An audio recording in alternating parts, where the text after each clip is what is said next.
First off, got to give Syracuse a lot of credit. They were the aggressor this afternoon, and it showed up, in all parts of the box score, free throw line, fast break points, second chance points.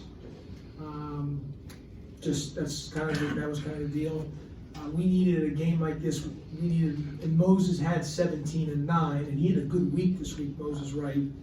But we needed Moses to have about 25 and 15, and we talked about that last night in film. That because until we get our full complement, guys are really going to play to take Michael DeVoe out.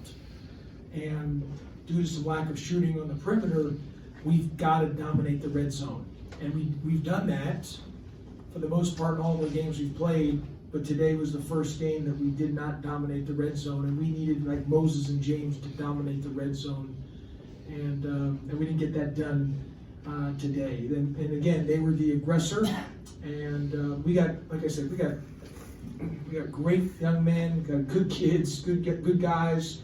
It was just kind of one of those games where Syracuse punched us, and they just kept punching us, and we did not, we needed our front court guys to dominate that red zone today, and we just didn't get it done. But we'll bounce back. We got a big week next week with finals, so we got to make sure we do a great job there, and then we got a great opportunity versus Kentucky on Saturday, and we'll just keep getting better and keep improving and keep working at it. Out of the game so far, Jose really helped you the last couple times you faced this zone with Syracuse, and he had a great game up there a few years ago. I imagine that definitely didn't help today, not having someone that could dribble drive, and create their own shots and get around the rim. Jose, this might sound odd considering his size. He's our best guy against the zone because his feel against the zone on being able to get the ball, how he finds things in the middle, his screening. Like in zone, you can teach guys plays, but a lot of times it's a feel. And he's the best at it, and that's why we've had good success. He and Josh Heath were very, very good against zone because of their feel. And if you look at last year and the year before and the year before that, we've had good success. Partly it's because of Josh Heath and Jose's their feel against the zone. We talked about that as a staff. Not having him is a where to put guys, and we had felt going in they're going to try to eliminate Mike, which they did a good job of, and we needed to really attack with Moses and James. And we felt we could get the ball to Moses, and we needed to have a game like this, we needed to have 25 or 30. And that was our thing, was we got to get the ball to Moses at the high post and let him try to carry us. And he still had 17 and 9, but it wasn't as effective. He missed a lot of free throws.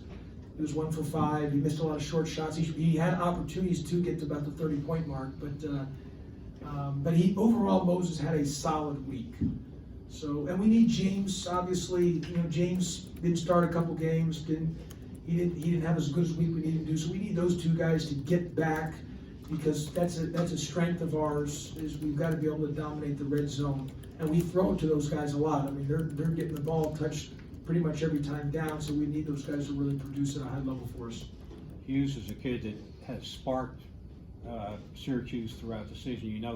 He's always going to come at you hard, but Boeheim and Girard have been struggling a little bit. So as shooters, I guess you had to expect that sometime they're going to snap out. Well, I said it before to the Syracuse radio people beforehand. I said this is a scary game because they have not shot the ball well, but I know how good of a shooter Elijah Hughes is, and I know Buddy Boeheim, the type of shooter he is. So I saw them both in high school. They're high-level shooters. So. And I said, I hope they're going to eventually break out of it. I hope it's the next game. And they got hot. We told our guys, those two guys, you cannot give an inch. And they were a house on fire. It was like standing on the pier shooting in the ocean, and they just were in fire. And it started the game, and it just changed the whole dynamics of the game. And they were the aggressor. And they were the aggressor. They came out swinging, and that got them the lead, and we just, we didn't have enough firepower to come back on that. Hughes, I think, made his first 4.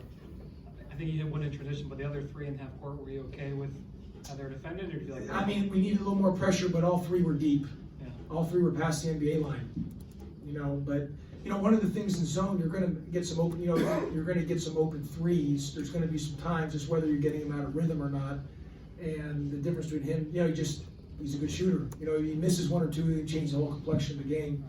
And we just, you know, you gotta give Elijah and Buddy Boeheim credit. They really made a bunch of threes tonight, and tough threes. You know, they did a good job. And Boeheim, like the way, I imagine the second half you're thinking, let's get off to a good start and kind of kill that for you. Yeah, and we missed some free throws.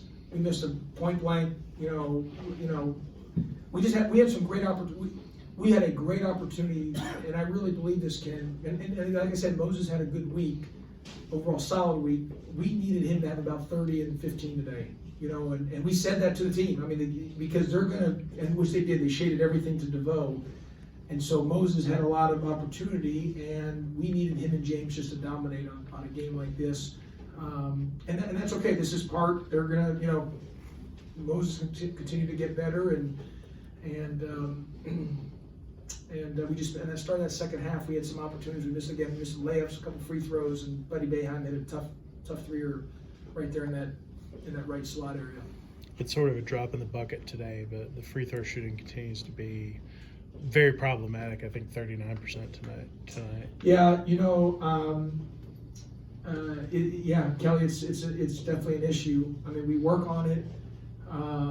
You know, it's anyone who's played basketball knows on free throw shooting, it's not as much of a skill thing. It's just you got to get up there, because James Banks is our best free throw shooter. And it's, you know, it's just more of a mentality. You got to get up there, and as good of a shooter as Michael DeVoe, I mean, look at his free throw percentage. He's in the 60%. So a lot of it's a mindset. Just got to get in there, step up, and make the free throws. But you know, we left a lot of points on the board again, and you know, when you don't have your full complement of guys, you don't have the margin of error to allow missed layups or free throws to in empty possession. So there's a couple times we missed, like Khalid missed a front end of 1-on-1 and then missed 2 free throws. Moses missed 2 free throws. Those things are like turnovers when that happens. A lot of times rebounding is an effort thing, and it seemed like from the beginning Syracuse was the team that was showing that effort on the boards. They were more aggressive than we were. They had 9 offensive rebounds the first half for like 13 points. And they cooled down a little bit from 3, but it was the second chance points in the free throw line. They were more aggressive. Couple more for Coach. Coach, James Banks had 7 today. 8 total, I'm sorry. But he shot the ball fairly well. He just didn't shoot a whole lot. Was that about Syracuse? Yeah, but you know, I mean, we were trying to get, you know, we wanted to get the ball to Moses and play 1-on-1, either drive it, shoot it, or dump it down to James. James had a couple other opportunities that he had, you know, he missed a short shot here or there. We need James to be, like, he didn't have any, I can tell on James based on the way he's rebounding and shot blocking. You can tell the way how engaged he is based on those 2 numbers. And like today, James had no defensive rebounds and he had no shot blocks. So, and we need James to be really, really good for us. We need him, and he's more than capable of being that good for us. But you can tell his level of engagement or his activity level based on his shot blocking and his defensive rebounding. Those 2 areas, you can look at the stat and see how engaged he is. And we need him to be better for us, and I expect him to be once we get to Kentucky next Saturday. Do you think the final exams? Do you think the final exams and all that? I mean, it's no joke here. Like, it's a very different than a lot of other places in terms of the demands of the kids. It's tough. I mean, there's no excuse for. I mean, we still got to be better. I mean, you got to be able to get it done. But I mean, it's a Georgia Tech's it's a world class, one of the best institutions in the world, and so I mean, it's for some of our guys, it's a lot on them. I mean, when you're doing the study hall and the finals, but that's part of coming to Georgia Tech. And when you graduate and you leave Georgia Tech, it's going to make you that much better, tougher, more prepared for life after basketball. So yes, it could be tough during a stretch like this.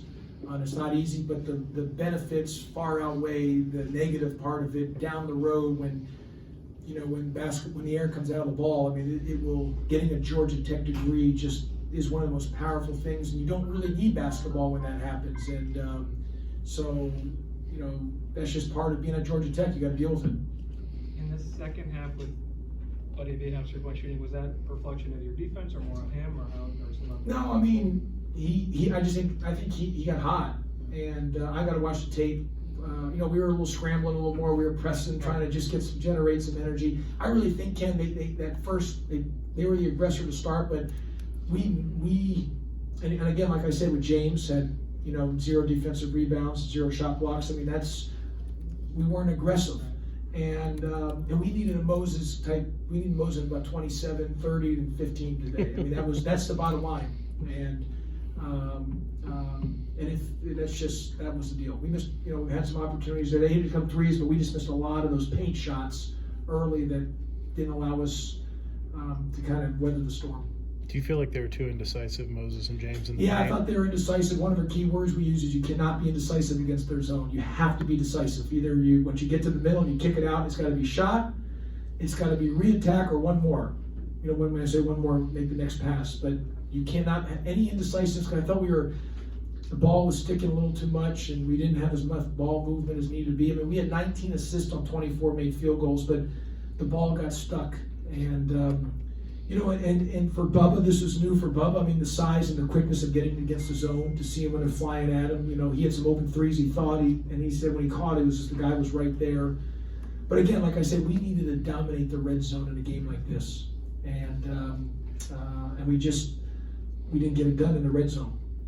To start the second half, you didn't have James up on the floor. Is that a reflection on just? No, I decided to go small. That's why I didn't start the second half. James also had 3 fouls, but I decided to go small to try to generate something in there. And I thought Shambari gave us a couple good minutes. I was because I was going to press, and so we were just playing small, and I was going to go some man-to-man and just switch some things. So that's why I went small, nothing more than that. David didn't get in at the end. No, I didn't. And there's nothing. I mean, David's getting better, and he's a phenomenal young man, and it was kind of more of the rotation guys. And you know, David's just on that outside of that rotation right now, and he's just got to keep working. And but he's a phenomenal young man. It was nothing. The reason I didn't put him in was nothing more than you're in that rotation of guys, and you're trying to, you know, get a little more extra playing time and see if they can figure it out, because we've got a long season ahead and some great opportunities in front of us. Anything else?